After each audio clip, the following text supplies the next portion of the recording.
Hello everyone, welcome back to my channel physics official. Friends, आज की हमारी video में हम बायो-सावर्ट के नियम के बारे में बात करेंगे। देखते हैं कि बायो-सावर्ट का नियम क्या होता है। बिना देर करे चलिए शुरू करते हैं। बायो-सावर्ट का नियम। बायो-सावर्ट का नियम जो है, बायो और सावर्ट दो वैज्ञानिकों ने दिया।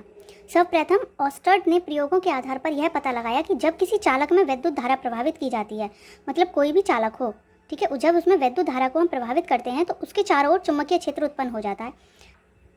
जब भी हम किसी भी चालक में कोई भी धारा प्रभावित करते हैं तो जो उसके चारों ओर चुंबकीय क्षेत्र जो उत्पन्न हो जाता है, हम उसी को बायो-सावर्ट का नियम कहते हैं।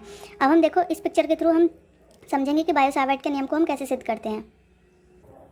देखिए, माना कि ये कोई एक चालक तार है। देखिए, ये कोई एक चालक तार है, ठीक है। मान लिया ये कोई एक हमारा चालक तार है। ये बिंदु हो गई ए चालक तार की, ये बिंदु हो गई हमारे चालक तार की बी, ठीक है। अब हम देखेंगे कि ये जो चालक तार में जो करंट प्रभावित हो रहा है, ठीक है, इस चालक तार में जो धारा प्रभावित हो रही है वो कौन सी धारा है।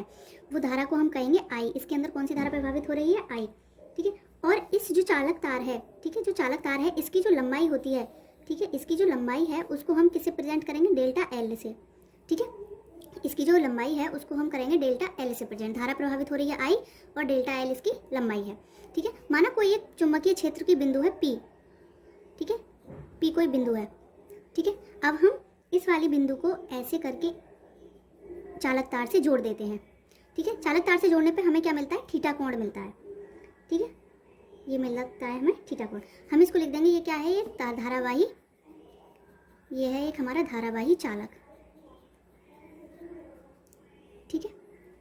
ये हो गया हमारा एक धारावाही चालक, ठीक। अब इसमें सारे चीज़ समझने वाली अब ये बात है कि जो चुंबकीय क्षेत्र पर बिंदु पी है, ठीक है, उस पर जो चालक है, जो चालक तार है हमारा, चालक तार बी, ठीक है, वो समानुपाती होता है किसके, चालक तार में बहने वाले धारा के, ठीक है। किसके समानुपाती होता है, चालक तार में बहने वाली धारा के। इसको हमने मान लिया समीकरण 1, ठीक है।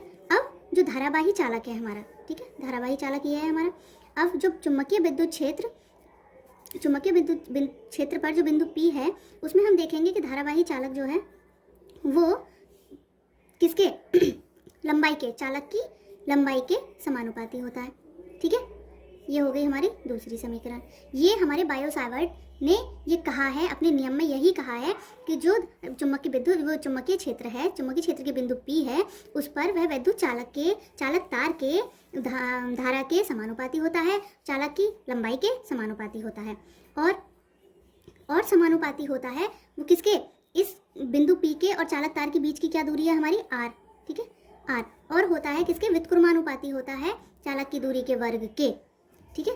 ये हो गया हमारा समीकरण 3। और बायो-सावर्ट ने कहा है कि जो हमारा विद्युत धारावाही चालक का जो ठीक कोण बनता है, विद्युत चुंबकीय क्षेत्र से जो कोण बनता है, उसका क्या होता है, समानुपाती साइन थीटा, ठीक है। ये हमारी इसमें कितनी है, 4 कंडीशंस हैं, ये 4 समीकरण हैं, ठीक है। उसके बाद में इन चारों समीकरण को हम मिला देते हैं, ठीक है, समीकरणों को मिलाने पर, ठीक है। हम इन जब समीकरण को मिलाते हैं तो हमें क्या मिलता है, जो B, ठीक है, वो प्रोपोर्शनल होता है किसके, मतलब समानुपाती होता है किसके, विद्युत धारा के, चालक तार की लंबाई के, ठीक है, और कोण के, और व्युत्क्रमानुपाती होता है दूरी के वर्ग के, ठीक है। ये चारों नियमों को मिलाने पर हैं। बायो-सावर्ट ने ये 4 नियम हमें दिए, ठीक है। इन चारों नियमों को जब हम मिलाते हैं तो हमें ये समीकरण प्राप्त होती है। तब जो चुंबकीय क्षेत्र की तीव्रता होगी, जो चुंबकीय क्षेत्र की तीव्रता जो होगी B, वो उसको हम इक्वल करेंगे तो हमें क्या मिलेगा, इस इक्वल को μ04 पाई, और इसको हम एज इट इज ऐसे ही लिख देंगे,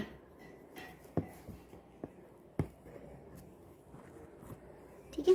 अब यहाँ पर ये जो μ0/4 पाई है, ये हमारा कांस्टेंट है, क्या है, कांस्टेंट, और जिसकी वैल्यू क्या होती है, 10⁻⁻7 न्यूटन एम्पेयर स्क्वायर।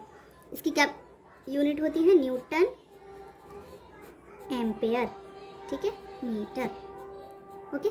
ये है हमारा बायो-सावर्ट का नियम।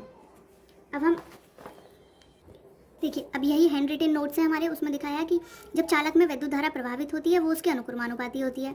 यह चालक की खंड की लंबाई के अनुक्रमानुपाती होती है। ठीक है, चालक की बिंदु P की दूरी के वर्ग के व्युत्क्रमानुपाती होती है। चालक के जो R दूरी के बीच में जो कोण बना है उसके ज्या के अनुक्रमानुपाती होती है। ठीक है, ये 4 कंडीशन होती है। ये चारों कंडीशन मैंने आपको बता दी हैं। बायो सावर्ट ने ये 4 नियम दिए थे। इन चारों नियमों को जब हम मिला देते हैं तो हमें ये प्राप्त होता है।